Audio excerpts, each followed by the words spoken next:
Hello दोस्तों, नमस्कार। स्वागत है आपका आज के जॉब एनालिसिस पर। आशा आप सभी अच्छे होंगे और एग्जाम हो चुका होगा। कुछ लोगों का रह गया होगा, 30-31 वालों का रह गया होगा। 23, 24, 25 यानी कि लगभग 60% लोगों का एग्जाम हो चुका है। 40% जो लोग हैं उनका एग्जाम बचा है। आप लोग एनालिसिस देखते रहिए ताकि आपको पता चलता रहेगा किस टॉपिक से ज़्यादा प्रश्न आ रहे हैं। आज इस बार जो बेटे जब वैसे स्टैटिक जीके का ज़्यादा रहा है, जैसे IT का, कंप्यूटर का और सोशल मीडिया वगैरह से क्वेश्चन आ रहे हैं। और कुछ और टॉपिक हैं उनके बारे में बात करेंगे, किस टॉपिक से ज़्यादा क्वेश्चन आ रहा है और आपको क्या करना चाहिए 30-31 वालों के लिए। कौन कौन से टॉपिक जो आपको पढ़ें, जो आपके 10 से 12 नंबर आपके बढ़ सकते हैं उन टॉपिक को पढ़ने से। अगर अच्छे से पढ़ लेते हैं तो आपका 99% आपके 10 से 12 नंबर बढ़ जाएंगे। और 6 शिफ्ट अब कंप्लीट हो चुकी हैं, यानी 60% लोगों का एग्जाम अब कंप्लीट हो चुका है। 10 शिफ्ट हैं कुल मिलाकर और जो 4 शिफ्ट है वो बची हैं। अब 6 शिफ्टों के आधार पर कट ऑफ क्या रहेगी उसके बारे में बात करेंगे। तो चलिए वीडियो में आगे बढ़ते हैं। एक तो देखिए आज के न्यूज़पेपर में है, 2 सिपाही समेत 16 गिरफ्तार। जौनपुर से 4, कानपुर झांसी से 3, बलरामपुर से 2, मैनपुरी एटा अलीगढ़ और सुल्तानपुर से 1 पकड़े गए। इनमें 8 सवाल भर भैया। ये तो है कि कितने लोग पकड़े गए। चलिए हमारे ये काम का नहीं, हमारे काम का ये है जो तो पकड़ेगा वो तो उनको अंदर जाना ही है। हालांकि जो लोग ईमानदारी से तैयारी कर रहे हैं और जिन लोगों ने ईमानदारी से एग्जाम दिया उन लोगों का कुछ नहीं होने वाला। बस आपका सिलेक्शन होगा अगर आपने स्कोर अच्छा किया है तो। चलिए इस तरफ चलते हैं हम कि तीसरे दिन रविवार को 29.57% अभ्यर्थी अनुपस्थित रहे। 9,63,671 अभ्यर्थियों के स्थान में 70.43% यानी 6,78,767 अभ्यर्थी परीक्षा में शामिल हुए। यानी कि 9,63,671 अभ्यर्थियों को एग्जाम देना था, जिनमें से 3,37,647 अभ्यर्थी हैं पहली और दूसरी पाली में। 3,41,120 अभ्यर्थी दूसरी पाली में उपस्थित रहे। हालांकि बीते 2 दिन के मुकाबले परीक्षा के मुकाबले रविवार के करीब 2% अधिक अभ्यर्थियों ने परीक्षा दी। वहीं 185 अभ्यर्थी संदिग्ध पाए गए, उन्हें परीक्षा देने की अनुमति प्रदान की गई, परंतु उनके दस्तावेजों को उत्तर प्रदेश पुलिस भर्ती प्रोन्नति बोर्ड द्वारा गहनता से परीक्षण किया जा रहा है। यानी कि जो लोग संदिग्ध पाए गए हैं उन लोगों का एग्जाम तो देने दिया जा रहा है, लेकिन बाद में उन लोगों को जो डॉक्यूमेंट वेरिफिकेशन वो करेंगे, अपने आधार पर जो भी दस्तावेजों का सत्यापन होगा वो करेंगे। और उसके बाद अगर उनका रिजल्ट जारी करने का उन्हें लगेगा हाँ संदिग्ध नहीं है व्यक्ति, तो उनका रिजल्ट जारी करेंगे, अन्यथा नहीं होगा उनका रिजल्ट।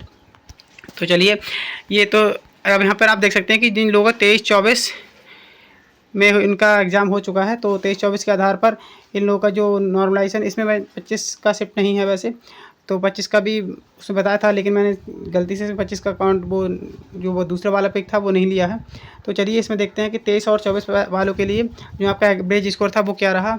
23 वालों का जो एवरेज स्कोर था पहली शिफ्ट का वो 190 था, दूसरी शिफ्ट का 192 और 196, 24 की फर्स्ट शिफ्ट का और सेकंड शिफ्ट का 200.95। यहाँ पर जो कैंडिडेट हैं, इतने कैंडिडेट का इनके पास डेटा था। ये RW और अंकित भाटी सर का जो डेटा है उनका डेटा है, मेरा कुछ भी यहाँ पर डेटा नहीं है। तो यहाँ पर आप देख सकते हैं कि यहाँ पर ये सब्जेक्ट वाइज स्कोर भी दिया है कि कितना कितना स्कोर बन रहा है subject wise. Hindu, GS, math, reasoning में सभी में बताया है कि सेक्शनल कितना स्कोर बन रहा है और उसके आधार पर आपका जो एवरेज स्कोर है वो क्या बन रहा है। और 30-31 वालों के लिए देख लेते हैं कि आपको कौन कौन से टॉपिक पढ़ सकते हैं जिसमें कि आपको 10 से 12 नंबर का फ़ायदा हो जाए। उसके बाद बात करेंगे कट ऑफ पर। तो चलिए यू पुलिस वाले बच्चों, अगर आपको अपने GS में 5 से 10 नंबर बढ़ाने तो लूसेंट के पीछे वाले पेज जरूर पढ़ लें। एक पॉइंट तो ये, और ख़ास तौर पर पुस्तक एवं लेखक पढ़ें। आज़ादी के समय की ज़्यादा इंपॉर्टेंट है और सत्याग्रह आ रहे हैं। अब जो कल एग्जाम होता है 25 में, उसमें सत्याग्रह भी आने लगे हैं। महात्मा गांधी से रिलेटेड जितने भी सत्याग्रह हैं और सत्याग्रह जितने भी हैं तो उनको भी पढ़ लीजिए। और देश और उनकी राजधानियाँ पढ़ लीजिए ध्यान से, क्योंकि ये एक राजधानी जरूर आ रही है। और दिवस तो 2 दिवस आ रहे हैं डेली हर एग्जाम में। सबसे बड़ी नदी, सबसे बड़ा पुल, ये सब मतलब सबसे बड़ी नदी, सबसे बड़ा पुल, प्रथम महिला, प्रथम पुरुष, ये सब चीज़ें आपको पढ़ना है। इतिहास के महत्वपूर्ण राजवंश पढ़ना, संस्थापक पढ़ना कि कौन से जो साम्राज्य था उसका कौन सा संस्थापक था, किस सन में किया, ये आपको याद करना है। और इसमें एक और नदी है पुस्तक। आप पुस्तक जो महत्वपूर्ण पुस्तकें हैं वो उन पे जरूर ध्यान करें, क्योंकि पुस्तकें से 2 क्वेश्चन, 1 या 2 क्वेश्चन तो पक्का आ रहे हैं। दिवस और पुस्तकें से जो 2-2 क्वेश्चन, लगभग 4 क्वेश्चन दोनों से मिल रहे हैं। तो आप पुस्तकों को भी जरूर पढ़ें कि जो मेन पुस्तकें आपकी, चाहे आपके पास कोई भी बुक हो उससे पढ़ लीजिए, आपके नोट्स हैं तो उससे पढ़ लीजिए।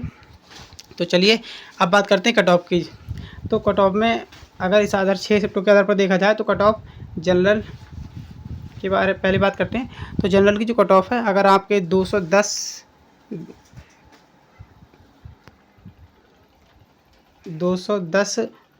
या 205 अगर इस बीच में आपके बन रहे हैं जनरल में, तो आपको पूरी उम्मीद है कि आपका, और जिन लोगों का 23 की फर्स्ट शिफ्ट में है तो उसका उन लोगों का 205 से अगर कम भी होगा तब भी उन लोगों का हो सकता है। लेकिन अगर आपका जनरल में है और आप अगर फिजिकल की तैयारी करना चाहते हैं, अगर आपके 200 प्लस भी नंबर है तो भी आप तैयारी कीजिए। लेकिन जनरल का जो 210 से 205 अगर जिनका भी स्कोर है तो उन लोगों को फिजिकल के लिए कॉल जरूर आएगा। फाइनल कट ऑफ का नहीं बता सकता मैं, लेकिन जो फिजिकल कट ऑफ है जनरल की वो जरूर आएगा। और OBC, EWS इन लोगों के लिए 205 के आसपास अगर आपका स्कोर इतना है यूपी पुलिस के लिए एग्जाम में 205 के आसपास, तो आप लोग सेफ़ हैं।